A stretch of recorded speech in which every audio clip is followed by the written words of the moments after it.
Welcome to the Unlist.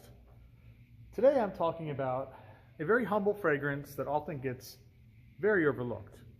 And I haven't done an individual fragrance video in a very long time because the YouTube angels tell me that individual fragrance videos aren't what people want.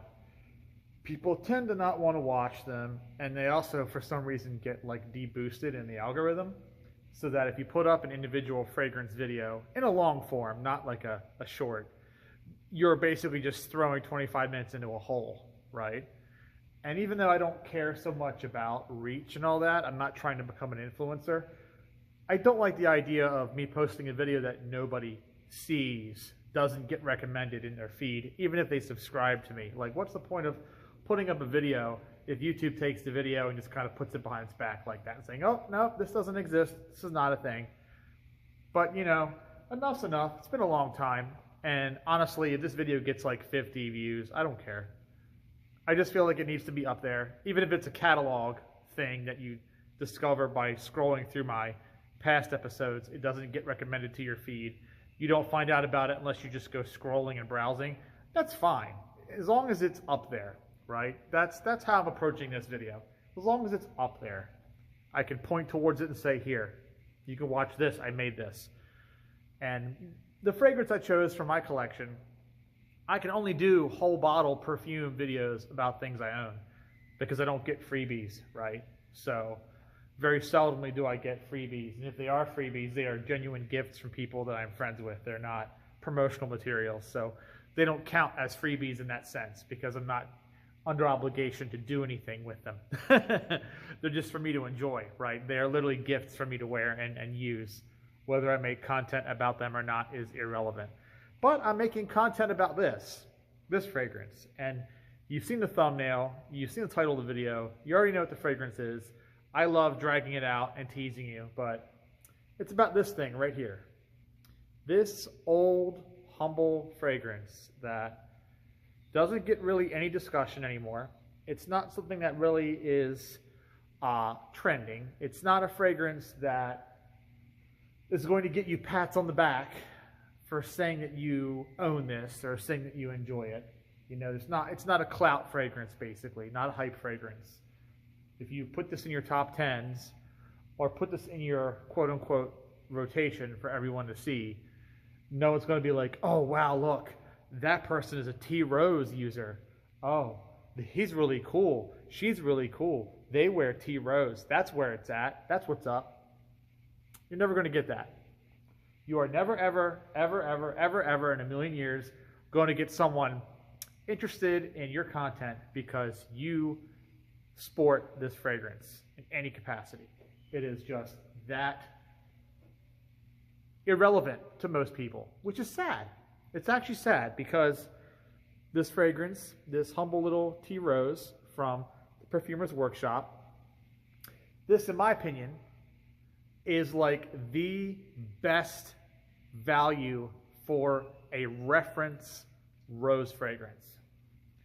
So if you are someone who in any capacity at all, casual, intense, is interested in rose, and you want a fragrance that smells as much like an actual rose bush as you can get for the least amount of money you can get it. You literally want the dictionary definition of rose in a form that you can spray on yourself, right? This is what you want. And this has been on the market since 1973, folks. Maybe it's 72. I think it's 73. We'll figure it out. By the time this video goes up, it'll be in the title or whatever, how old this is. So I'll have answered my own question by then with the thumbnail and the title. But for now, I record these things before I make thumbnails for them. I record them before I actually devise any text. It's the video first, and everything else comes later. So that'll be answered by then, you'll know. But 72 or 73, whatever the case may be, over 50 years, this fragrance has been around. And it sells for an absolute song. If you were to smell this fragrance and not know the brand,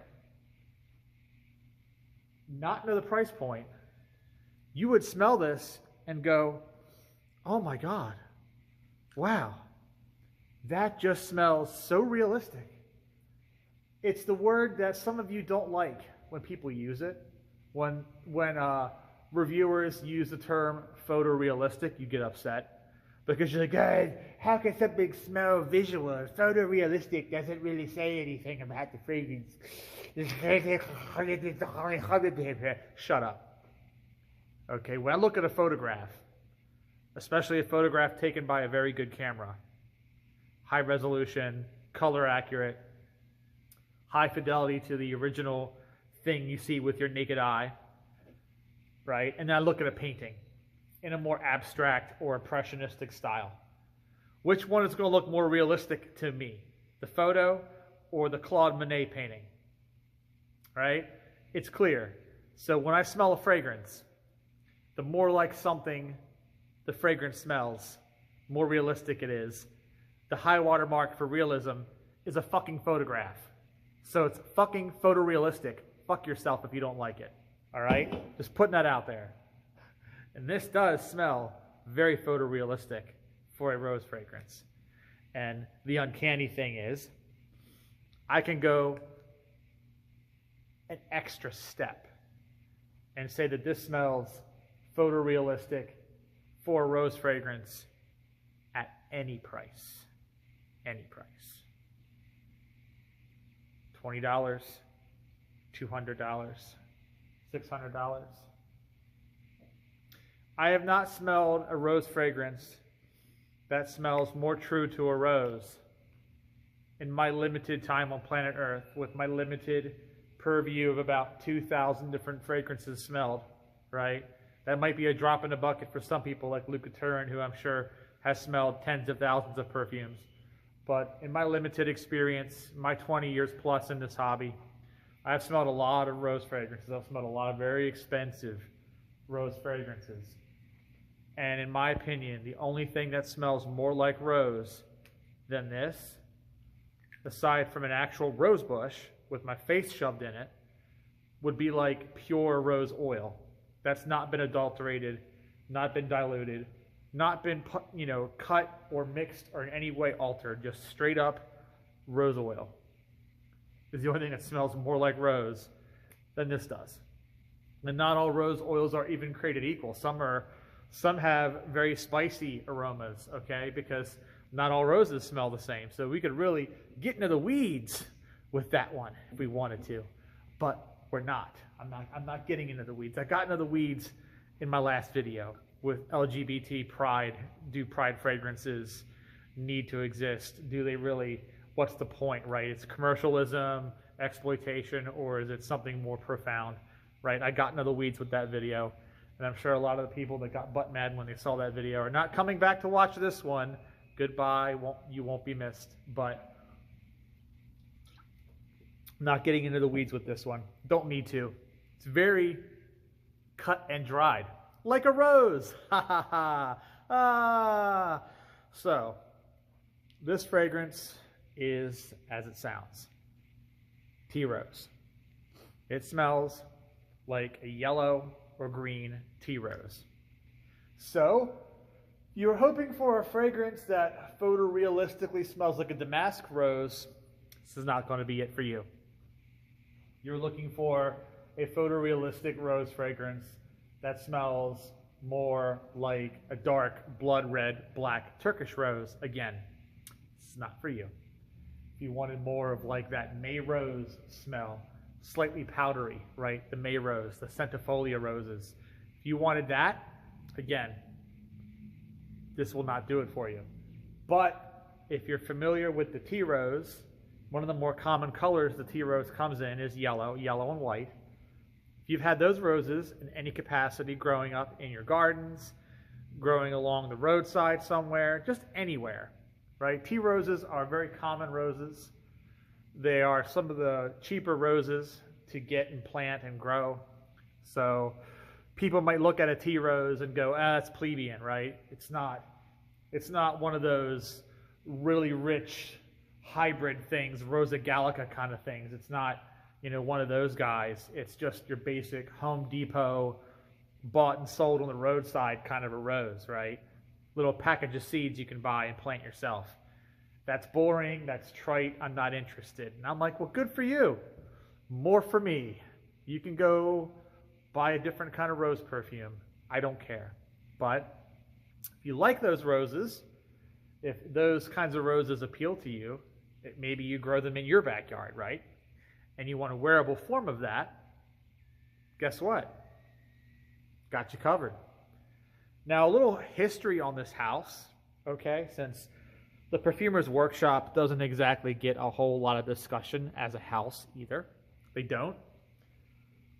Well, when they started in the late 60s, early 70s, the exact year of starting is a bit vague because the company themselves, and I've trolled the internet looking for more info beyond what they put out, and it's very scant, but a guy named Donald Bachner started the house.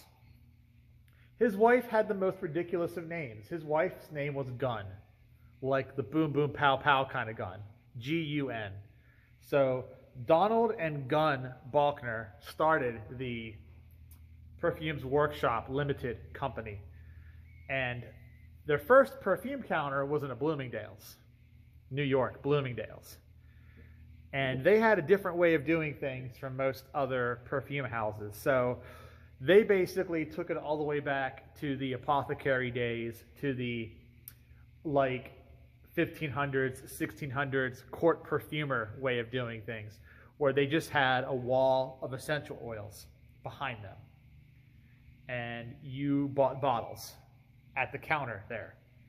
And they would take whatever essential oils you wanted to mix together, and you could have one straight essential oil cut with alcohol, or you could have 10 or 20, or you could say, I want one of everything and have a hot mess in a bottle. Didn't matter. But you could sit there and custom blend your fragrance. So it really democratized the whole act of perfumery. And granted, they were essential oils, so they weren't the best thing in the world to be mixing together and cutting. A lot of perfumers out there will tell you, do not cut essential oils with alcohol. It causes problems. But I'm under the impression that Donald and Gun Bachner weren't perfumers. They weren't trained. So they didn't know what the hell they were really doing. They just kind of did it, right? They just kind of did it. And they would also put the oils in other things too. Unscented soaps, unscented lotions. There's actually a shop in Pike Place Market. Unfortunately, it's closing, but they did that too. They didn't make perfumes with alcohol, though. They wouldn't put the essential oils in alcohol, but they would mix them into anything you wanted, right? So if you wanted scented lotion, they could do it. So it was that basic concept. And you custom made your own fragrance, and you went out the door happy. Eventually, that led to the point where they had multiple counters, and they signed a deal with Nordstrom. Nordstrom actually bought the brand for a while. They were owned by Nordstrom, and the Perfumer's Workshop counters were inside of Nordstrom's across the U.S. Well, by the end of the 70s, I think that kind of petered out. I think they realized that they can't really sustain that way. That, and because I'm sure a lot of the people who bought those, bashed oil alcohol perfumes, they got home and they realized what that does, like how they might separate and all of the different pitfalls that come when you mix essential oils with alcohol and you're not supposed to. They're not perfume raw materials designed to be cut with alcohol. They were already in an oil medium to begin with, right? So it's a bit difficult. I mean, some essential oils, yeah, some things are used in alcohol perfumery, but there's a lot of things that perfumers will say, no, don't do that, right? You'll want to use a different kind of material. You'll want to use a concrete or something like that, right? Or you'll want to make your own raw material from the substance if you can't buy it, right, from an oil house. So anyway, they transitioned away to pre-made perfumes, but they took their most popular requests and turned them into bottles of alcohol-based perfume. And one of those is, drum roll please, ding, this one. tea rose. Tea rose perfume, the tea rose oil, I guess, originally, was very popular. So it became a perfume. In fact, it became so popular that it was endorsed by a lot of celebrities. So people like the Princess of Monaco, right?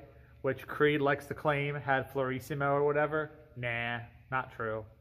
Nah, she never had that.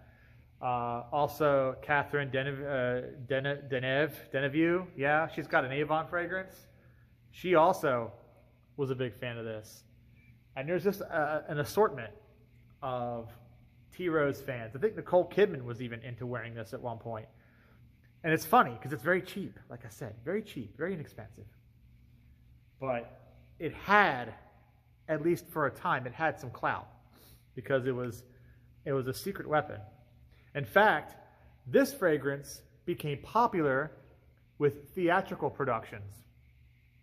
You're like, why? Well, some theatrical productions like to include some level of scent. I know, as silly as that sounds, but a lot of them also like to have flowers of some kind on stage, and they want to scent the flowers because they're typically silk flowers. So they get silk roses, and they spray this. Also, the tea rose fragrance gets used to spray some of the garments too because they get stinky after getting put on, taken off by the actors. And they can't really be readily laundered either because they need to be in the prop studio ready to go to be put on. So they just kind of do this and spray this with it. But yeah, and also a lot of silk flower deliveries will also use this too. If you're the kind of guy that likes to order silk flowers for people and have silk flowers sent to somebody for a get well soon or a birthday or whatever, then the silk flower maker will spray the silk flowers with the tea rose. Unless it's not a rose. If it's like silk petunias, I guess that you're kind of SOL there. But you got silk roses, silk flowers that contain rose, they're going to smell like tea rose. So that's the thing, guys. And it's because it smells like a tea rose. There's not really much to break down. I'm not going to give you like a top heart base. I will say that this uses one of the oldest tricks in the book in regards to how to make a rose perfume. It's the reason why it is only 20 bucks, and it's just this much rose oil, this much geranium. So it's like one of the oldest tricks in the book. If you want to make a good smelling rose perfume and you don't want to spend a ton of money, you get a little bit of rose oil and then a whole lot of geraniol in there, and you can fake it out because the geraniol is basically like MSG. It's like flavor enhancer for the rose. So it's got some real rose in it, okay? It's not fake. It's not the Macinones and a bunch of other garbage like your MFK fragrances are. And those smell good. Don't get me wrong, those smell good, but there is a little itsy bitsy teeny weeny yellow drop of tea rose oil in this, and then it's just padded with the geraniol. And there's bergamot in here too. There's some level of oak moss in here. There's a few materials that build up a proper perfume, but it's really just all about the rose. And you're not going to smell anything but that rose. You're not going to get some hidden mystical sandalwood dry down or some arboreal, deep, mossy, petrichor kind of chypre. You're not getting that, okay? You're just getting rose. That's it. It's rose on the skin, or else it gets the rose again. That's what it is, right? You put the rose in the basket, or I spray you with the hose. That is what this is about. This is tea rose, the official perfume of Buffalo Bill. I don't know, I'm just kidding. But that's it. And it's a secret weapon because you can layer this. If you have sandalwood oils, you have oud oils, you have any other kind of like essential oil perfume that you like to put on your skin, you can spray this over top. You can do the thing that the Alchemist's Garden wants $1,000 for, like the Gucci Alchemist's Garden, where they get you the little essential oils and then you spray the base on top and you layer it up. You can do that with this. Just go to a head shop, go to an apothecary, get you the sandalwood oil, get you the oud oil, get you whatever you want, amber, and then spray this over it, and boom, you just made your own niche perfume and saved yourself like $400 in the process or more. Tea Rose. Eau de toilette, very important. There is an eau de parfum. The eau de parfum is definitely a bigger, sweeter, more conventional kind of rose fragrance. It does not have the realism of this. If you want the realism, you need the eau de toilette. You can tell because green label, eau de parfum has a pink label. You know to avoid that one. It might be good, you might like it, but if you're wanting what I'm talking about, you want this one. Now, a few other special guests before I close this video out. It's kind of hard to talk 20 minutes about Tea Rose. Like I said, it's kind of a cut and dry thing. Oh, there we go again. I used that one twice. Shame on me. I should get some more material than that. Special mentions for the last like 4 minutes. This little guy right here. CK2 by Calvin Klein. Very, very misunderstood fragrance. This is also a rose fragrance. Surprise, surprise. But it rides in the same train of thought as something like Thé Noir 29 by Le Labo or Declaration d'un Soir by Cartier, where it has a very dry, almost grayscale, colorless, bleak rose, like a grayed out grayscale rose fragrance. And it has some very sharp, metallic, mineralic musk profile stuff in here. It's got ambroxan in here. They called it wet cobblestones. That was because, you know, Calvin Klein likes to use the fantasy notes, the fantasy materials. They called it wet cobblestones. But it's basically a very dry, very mineralic, very unisex, because obviously CK2, but the futuristic, like, you know, water cooler looking bottle that's held upside down, and then you can stick it like this, and this is like the thing to hold it in, to spray it. Pretty neat. Misunderstood. People weren't really ready for a unisex rose fragrance in 2016 when this came out. A little early on the market for that. You know, at least at that price point. Niche is different. At the consumer Macy's level, people weren't ready for this yet, so it got flunked out. Discontinued. Another one that got discontinued, also misunderstood, was this guy. One of the least Mancera smelling Manceras you will ever come across. It's hilarious. Like, you smell this and you're like, this must be a Montal perfume because it smells like a Montal, but nope. Nope. It's in a Mancera bottle, and it is called Black to Black by Mancera. It too is a rose perfume. Surprise, surprise. The big difference about this one, though, and the reason why it eventually got discontinued, is it doesn't toe the line of being more of a French, Eurocentric, European-style perfume. It definitely has more of that Dubai, more of that Middle Eastern, Gulf kind of vibe to it. And the reason why is it is a straight-up, like, Cambodian oud rose patchouli fragrance. It's got a very medicinal Cambodian oud profile. A lot of people compare this to black oud, which is like the ground level Montal perfume. It's the one that everyone gets to start their journey into Montal. But I don't think this smells as much like black oud as everyone likes to say, because the Montal black oud is definitely much oudier, much more patchouli, much heavier and darker. This one lives more in the rose. Hence, I say it's more of a rose perfume. It lives more in the rose. It's definitely got a bit more of a slightly oily feel to it. It's got some amber notes in this. A little bit of leather is in here. A little leather sneaks into this. So it's more rose than oud, whereas the black oud would be more of a 50-50 mix. Misunderstood, really nice. One of the few of this type that I could wear in hot weather. Most of those sit out until fall. But there you guys go. There's my video on Tea Rose with a few special guests. Hopefully you enjoyed it, and catch you next time.